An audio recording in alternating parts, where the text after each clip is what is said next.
कथावाचिका और भजन गायिका जया किशोरी सिर्फ देश ही नहीं बल्कि विदेशों में भी फेमस है।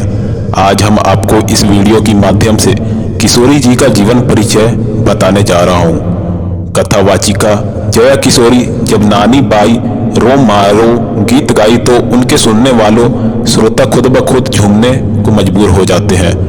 बता दें कि करीब 9 साल की उम्र से ही अध्यात्म से जुड़ी होने के कारण जया किशोरी के पास ज्ञान का सागर है। उनका नाम को जया शर्मा है, लेकिन अपने प्रशंसकों के बीच वह जया किशोरी के नाम से ही जानी जाती है। उनका नाम को जया शर्मा है, लेकिन अपने प्रशंसकों के बीच वह जया किशोरी के नाम से ही जानी जाती है। Jaya Kishori ji life management tips और मोटिवेशनल स्पीच के लिए चर्चित है। वे जीवन से जुड़े अलग अलग विषयों पर समय समय पर सेमिनार और वेबिनार के जरिए अपनी बात रखती है। सोशल मीडिया पर भी जया किशोरी जी के प्रशंसकों की लिस्ट बहुत लंबी है। उनके लाखों नहीं करोड़ों की संख्या में फॉलोअर्स है, जो उनकी कथा और मोटिवेशनल विचार सुनने के लिए बेताब रहते हैं। जया किशोरी जी भी अपने प्रशंसकों के पूछे गए सवालों का जवाब बहुत ही अच्छे और विनम्रता सहित देती है, जिसके कारण उनसे सवाल पूछने वालों को भी लाइन लगी रहती है। तो आइए जानते हैं आज जया किशोरी जी की जीवन परिचय के बारे में। जया किशोरी जी का नाम जया शर्मा है।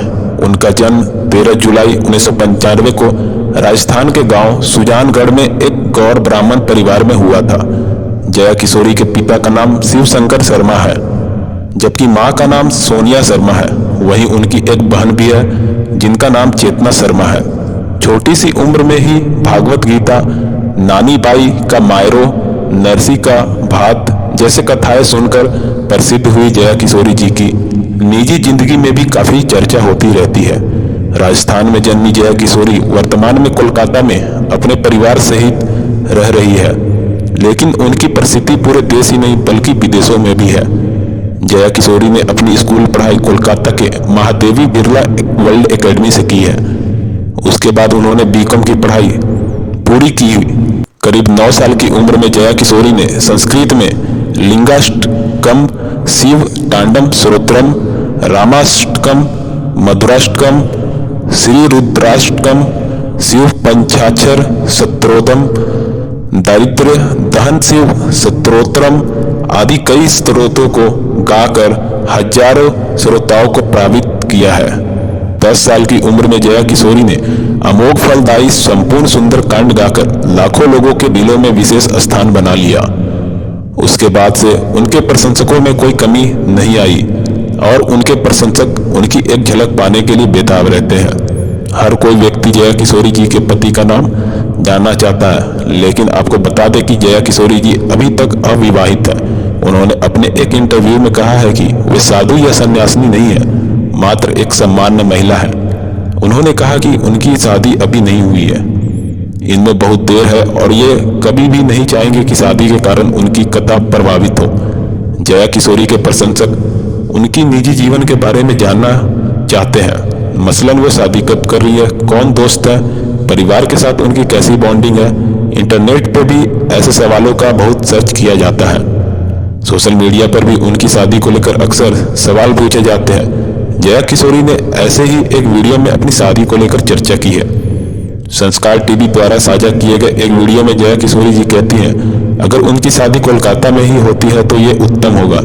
ऐसे में वो कभी भी अपने घर आकर खा सकती है, लेकिन अगर वो ब्याह कर कहीं और जाती है तो उनकी शर्त यह है कि उनके माता पिता भी उसी जगह शिफ्ट होंगे। इससे उनके माता पिता भी कहीं आसपास घर लेकर उनके साथ ही रह सकते हैं। बता दें कि जया किशोरी को उनके गुरु पंडित श्री गोविंद राम जी मिश्रा ने उनके भगवान श्री कृष्ण के प्रति प्रेम को देखते हुए उन्हें किशोरी जी की उपाधि दी। जया किशोरी जी कहती है कि उन्हें अधिक समय तक अपने गुरु का सानिध्य नहीं मिल सकता है। अपनी कथाओं से आने वाला चंदा जया किशोरी की उदयपुर की एक संस्था नारायण सेवा संस्थान के दान के रूप में देती है। यह संस्था दिव्यांग और अपंग लोगों के लिए अस्पताल चलाती है और गरीबों की सेवा करती है। नारायण सेवा संस्थान द्वारा कई गौशालाएं भी चलाती है। जया किशोरी जी के निजी जीवन के बारे में बात करें तो उन्होंने अपने एक इंटरव्यू में बताया था कि वो बचपन में बहुत नटखट हुआ करती थी और उनका अध्यात्म की ओर बहुत ज्यादा लगाव था।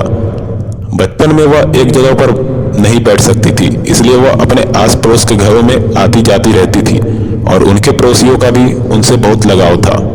जया किशोरी जी को बचपन से ही कथा और भजन गाने का शौक था, इसलिए वह हर समय कथाएं सुनने और भजन गाने में ध्यान लगाती थी। इसलिए उन्होंने 9 साल की उम्र में ही कथा करनी शुरू कर दी और आज उनकी कथा और मोटिवेशन की जादू पूरी दुनिया के सिर चढ़कर बोलता है। जैसे कि सभी जानते हैं कि जया किशोरी जी भारत के साथ साथ विदेशों में भी बड़े बड़े समारोह में भाग ले चुकी है। ऐसे में उन्हें बहुत सारे अवार्ड मिल चुकी है। फेमस इंडिया एशिया पोस्ट सर्वे 2019 यूथ आइकन सर्वे रिपोर्ट में जया किशोरी जी 18,320 प्रबुद्ध लोगों के अध्यात्म की श्रेणी में रखा गया है।